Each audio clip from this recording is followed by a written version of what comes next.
નમસ્કાર મિત્રો, જય હિન્દ. હું છું ડીની ચૌધરી. ફરી એકવાર આપ સર્વનું સ્વાગત છે આપ સૌની સહિયારી યુટ્યુબ ચેનલ ડીઆર ગુજરાતીમાં. તો મિત્રો, આ વિડીયોમાં વાત કરીશું કે પ્રાથમિક શાળાઓમાં નવી જ્ઞાન સહાયકોની ભરતી ફરી આવશે.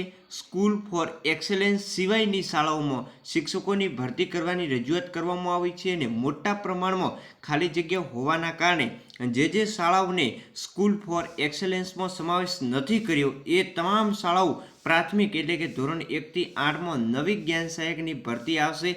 એના બાબતે સંપૂર્ણ અપડેટ મેળવશો આ વિડીયોમાં. વિડીયો અંત સુધી જોતા રહેજો. ચેનલ પર નવા હો તો સબસ્ક્રાઈબ કરી લેજો. તો ચાલો વિડીયો શરૂ કરીએ.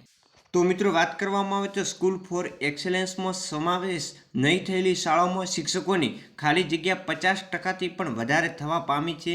કેમ કે આવી શાળાઓમાં બદલી થયેલા શિક્ષકોને પણ છૂટા કરવામાં આવ્યા છે.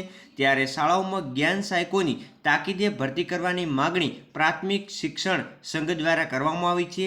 રાજ્યની અનેક પ્રાથમિક શાળાઓમાં 0 શિક્ષક, 1 કે 2 શિક્ષકોની સ્થિતિ છે.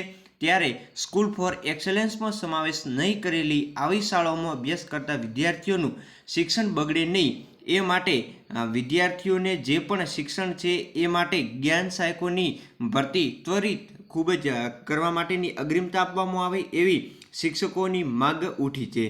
જો કે સ્કૂલ ફોર એક્સેલન્સમાં સમાવેશ નહીં કરેલી શાળાઓમાં જ્ઞાન સહાયકોની ભરતી કરવામાં આવે તો બદલી કરેલા શિક્ષકોને પણ છૂટા કરવાનો પ્રશ્નનો ઉકેલ આવે. આથી જ્યાં સુધી ત્યાં શિક્ષકો હાજર થવાથી વિદ્યાર્થીઓને શિક્ષણ પણ મળી રહેશે.